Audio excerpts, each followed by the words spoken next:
Live, okay. It's gonna take a few seconds for the live. I mean, this is really live. You know, it's cool. I get it. We on Facebook Live doing an interview, like right here in the marketplace. About to get some crepes. About that crepe life. Crepes by Mina. No, let me stop. Crepe life. What we get Kym nacho? Dude, no, I got crepe. You got crepe? I got a crepe. Hey, Eugenia Coco Brown Cottrell. That's a lot. You put the whole name on that. That's that good government name. Hey, check it out. This is New, and I'm here with Kym and Nuby, and we have the one and only, the man, the Mr. Legend, Mr. Rufus Roundtree. Yeah. Drum roll. We're here at the marketplace here in Baltimore. Chilling, checking it out. This place is really nice. It is really nice. It is really nice. So they're here. We're here with Mr. Roundtree. Now, you know you the stuff when you add the brand new facility, the marketplace, and they name a crepe after you. A crepe after you. But it's on here. Yes. They named the crepe after him, and it is called. Let me see. I had it on here. The Rufus. Oh my God. Rufus Seafood Crepe. And tell them where they can get that from. You can get that at Crepes by Mina at 520 Park Avenue at the Mount Vernon Marketplace. She also has another store called The Lights by Mina at 105 North Charles. So this is not brought to you by neither The Lights by Mina or Crepes by Mina, but when we're going to talk about brands, it's important to put out a product that people would talk about even in your absence. That's what we're talking about right now. And speak of the devil, come on. Coming in right now. H is bringing us our crepe. Is our crepe master. And we got to get him on the thing, yeah, because he's representing Crepes by Mina. This is Hussein. He makes these. Who you are real quick. I'm Hussein from Crepes by Mina, and we do breakfast. We make breakfast crepe, savory crepe, sweet and savory. And one of the best seller will be actually what Rufus gets every time, which is Cajun chicken. Cajun shrimp and lobster. Right, we have that. We also do jerk chicken. We have cheesesteak crepe. We do dessert like cinnamon butter crepe. Oh yes, mine smells amazing. Nutella, strawberry, banana splits. We got it light right there. So yeah, and the main location is on Charles Street, 105 North Charles Street, where we do African specialties. We have a buffet there Monday, Thursday, and Friday. All you can eat for $12. What? $12? All you can eat? All you can eat. Straight from the motherland? All you can eat. You can have peanut butter soup. You can have okra. You can have the jerk chicken, the curry chicken with rice, plantain, vegetables, fish. It's on 105 North Charles Street. Alright, dinner tonight. It's right downtown, yep. Y'all know where I'm going to be at. Hey, Jermaine, if you want to, you can come on out because we want to make sure you get invited. They're talking about you don't get invited nowhere. Hey, thank you, H, man. I appreciate it. I'm going to enjoy this. We got utensils and everything. We're going to eat it right now. I'm eating mine right now. So let me tell you about Mr. Roundtree. I met him. He was doing, I think a couple of years ago, he was doing an event in Laurel. You remember that? Yeah. They were opening up and they were, they had that crowd rocking. I was like, I have got to get this man on camera. It took a couple of years. So what's the day? But here he is. 2017? Here he is. We're here, and we're representing this man here. We're representing his meeting as well with our crepe. So you wanted to ask him about his it's the type of music that he plays. Right, the type of music. Why I eat my crepe? No, go ahead, please do. I'm about to get mine a little bit too. Anyway, the type of music that you pretty much brought to Baltimore and opened up a whole new, I guess, era of sound, if I can actually say that. And that was with the Balti-Gras sound. And that's Balti-Gras is a derivative of the Mardi Gras, where Mardi, meaning Tuesday, is celebrated as a fat celebration.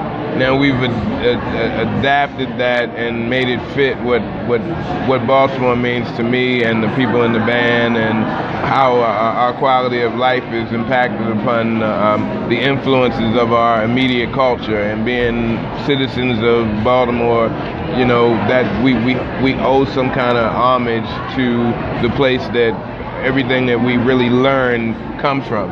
So, I mean, it's really not so much as an an inventing, you know, I'm making up new words, but basically it's more of a Sankofa-like experience. You know, I had to turn around and figure out where some things came from. I had to figure out how I fit into it. And as I'm looking back, that's where I ran into Cab Calloway. It's like, you know, like I'm studying the music of New Orleans. I'm playing with a lot of the major artists. I've had the fortune to play with the Grammy Award-winning Rebirth Brass Band. You know, I sit in with the band, play. You know, just they share some of their culture and traditions and music with me, and it's opened up other doors to be able to play with the Dirty Dozen Brass Band, who's just in Baltimore on Saturday. To play with the Treme Brass Band. We went over to LA, did the Hollywood Bowl, played there for a week, and we just came straight from Baltimore. And all I really did was just listen to the music, love music, and just try to figure out where do I fit in music. So it's like, no matter where I go, you cannot take Baltimore away from me, so why not embrace who you are and let that be the staple? It's like, okay, Rufus is from Baltimore. He loves his city. He loves his high school. He went to Baltimore City College High School, third oldest high school in the nation. There's no greater love than like one of those city nights. School you went to? Then I matriculated and moved on to the 13th grade, and I was able to go through the great Morgan State University. Yeah! My Morgan alum right here. Yeah. Big up for Morgan. I don't know why you let her in, but hey, you know, it is what it is. So the Balti-Gras thing is just taking some time to take all the concepts and just sort of put it all together. So, you know, it's like New Orleans always doing songs like Moody's, with Minnie the Moocher, St. James Infirmary, and, you know, Louis Armstrong, his contribution, but a lot of people always combine, or they look at the performances from Cab Calloway. I had the opportunity to work with his daughter over at the Ubi Blake Center. She runs the Kym Calloway Murphy. She runs the Ubi Blake Center here in Baltimore. So I played with the Ubi Blake Legacy Jazz Band, big band. So, you know, it's just like you're stretching, doing all these things in preparation to do something that's creative of yourself. You got to keep taking it in, a little bit of this, a little bit of this, until you get this thing, and then you go and you grab some other people from Baltimore and what's their perspective on what Baltimore means to them. Right. So then we pull that together and musically have this great big conversation, but the conversation is more of a party. You know, we want to focus on that moment, like when you were in elementary school, when the teacher says, we're going to listen to music, we're going to appreciate it. What does it do for your body? What does it express how you feel? That's what we're about, like expressing yourself, having the best experience. Yeah. You know, it's like, okay, what is dope about it? You know, it's like, okay, same way I feel about these crepes, same way people should feel about my music. It's like, that's unique. I can't get it anywhere, so I gotta get it. Right. So tell us the instruments that you play. I play mostly brass instruments. I do a lot of percussion stuff.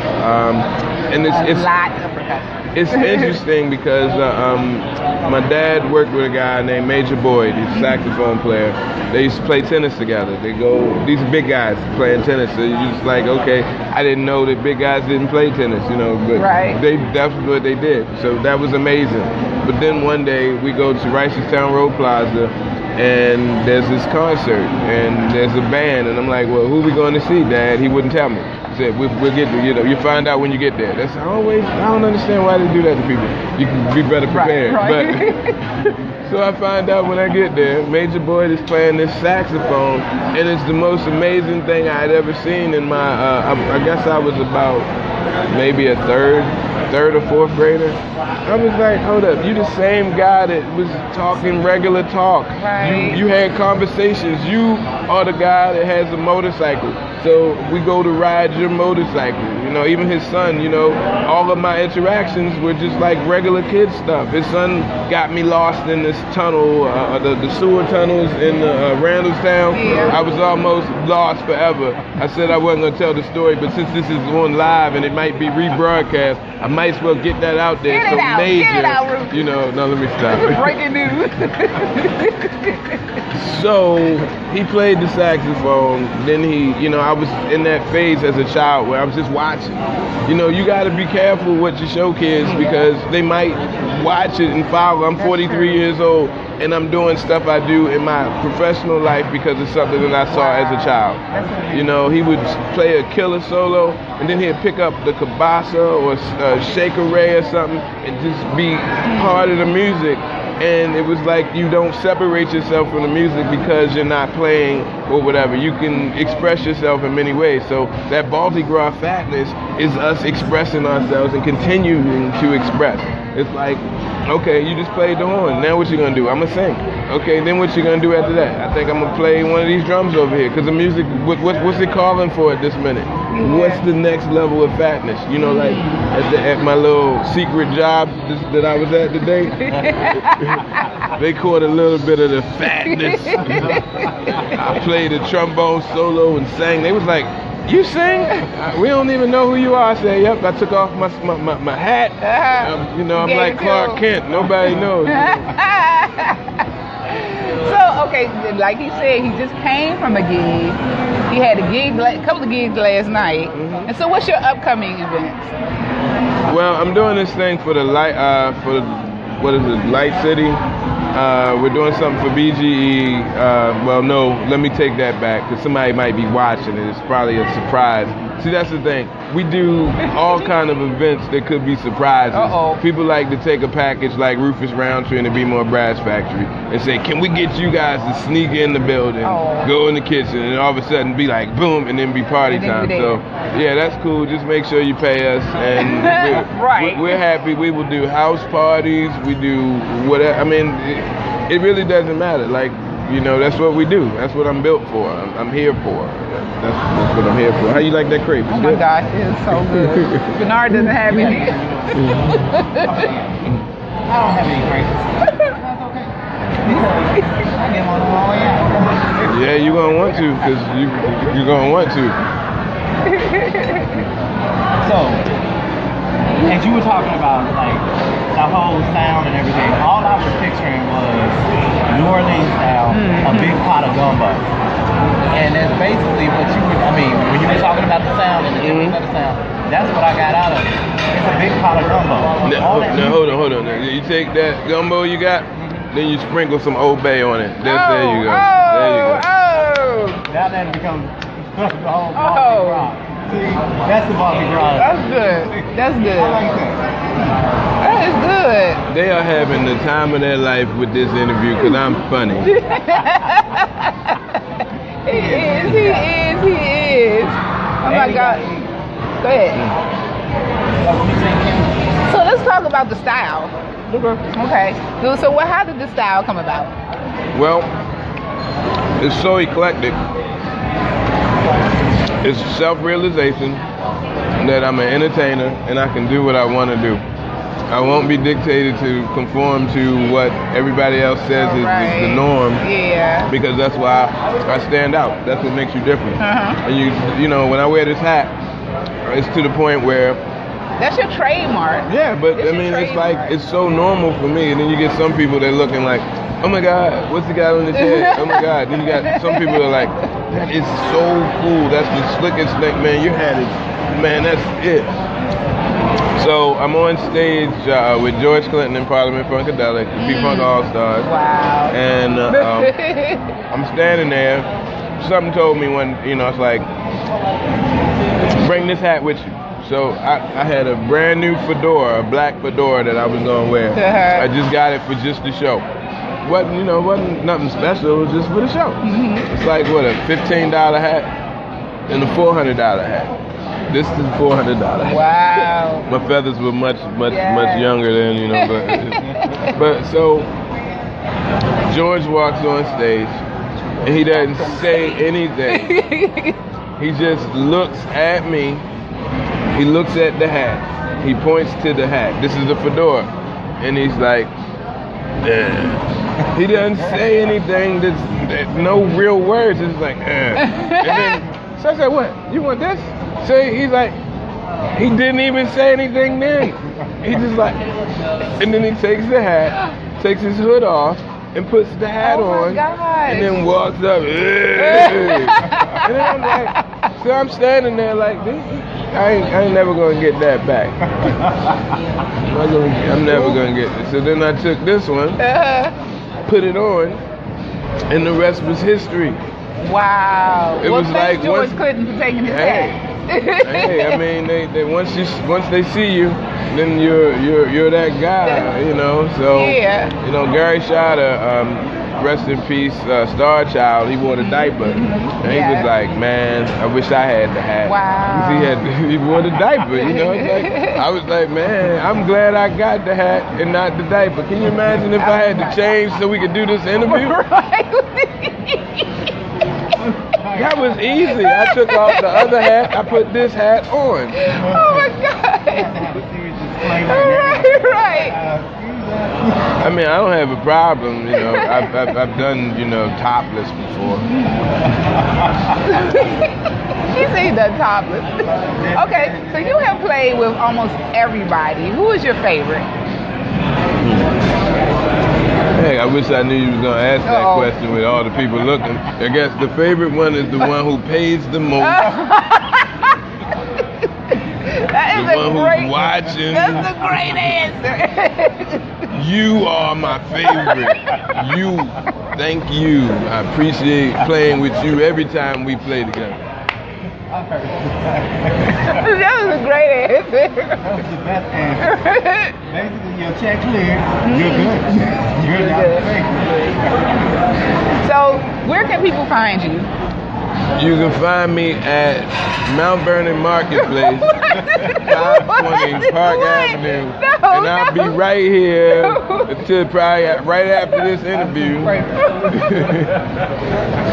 But no, the best thing to do with me, because I'm a dude, I'm managing myself as an artist right now, so I'm looking for somebody who's ready, but I'm not paying you, so you gotta work yourself to get the money you need out of this deal.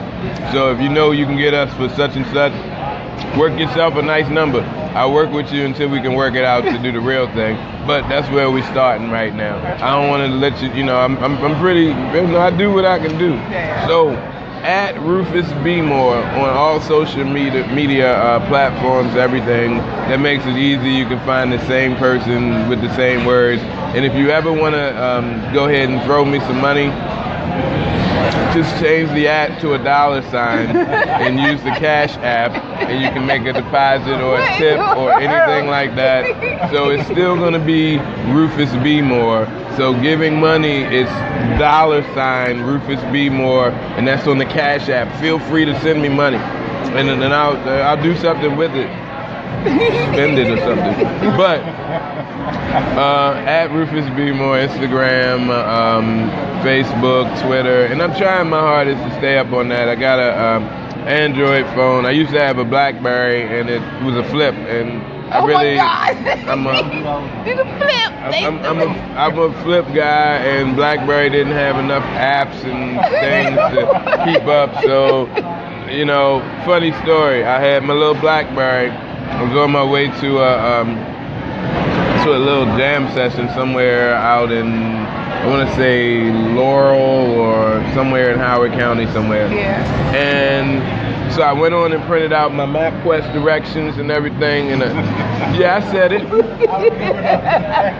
I said it. Okay, this was a long time ago, right? No.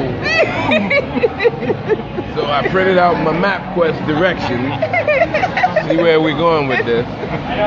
And apparently somewhere on Route 32, something was different than what it said on the paper. I didn't, you know how when you use GPS nowadays, it reroutes you, you make a mistake? Yes. It didn't reroute me. I had to reroute myself after I figured that Clarksville is not where I'm supposed to be going. Oh. So, as I turn around, get myself on the highway, I said, you know what, let me sit over here on the side of the road for a second. And wouldn't you know it, the helpful agents of the law decided to reach out and see how they could assist me in getting where it was that I needed. I'm sure. Now, because my mindset was not stuck on the regular terms of how life gets sometimes around here, you know, for a person of my condition, you know, my condition, I immediately jumped out of the car holding the MapQuest. I don't know who was more scared, me or the officer. And once he realized that I had a flip phone, I got a pass. And now I am here today to tell this story. So the flip phone saved my life. Okay, well everybody go get a flip phone if you can still find one. Just keep one on you. Just keep one on you. And MapQuest directions. I I jumped out of the car. I didn't even, I was walked up to his window with papers in my hand. Really? My goodness. Really? He was like, what is wrong with you? Did you have a hat on too? No, that would have been. That would have been. that would have been reason to shoot. He's like, he's attacking. Like, what? So everybody, we're going to let Rufus and myself eat the crepes because he doesn't have any. Bernard doesn't have any. There's not I got no. But we're going to put all his information on our website and follow Rufus. Go to one of his events. And I'm not just a New Orleans style entertainer, you know. I have house music, the international music of dance that everybody rocks with. I'm on all these mixtapes in Johannesburg, South Africa. Thank you so much. All right. I'm signed with Muso Recordings in the United Kingdom. So that's that song I did with DJ Pope. Also with Cariz Marcel, we have a new Baltimore anthem. It's called Hey Baltimore. Also features Easy Jackson and from Jai Works, Scotty P playing guitar. So we're just figuring out ways to combine efforts to create this sound, and that's what we're sending out. That's what the Fat Baltimore is all about. So, you know, hashtag Kiss My Brass on all that kind of stuff. Oh, I like that. I like that. Rufus Roundtree, everybody. Rufus Roundtree. He's the man, y'all. Yeah. Look him up. Thank you. Yeah, we thank y'all. We out.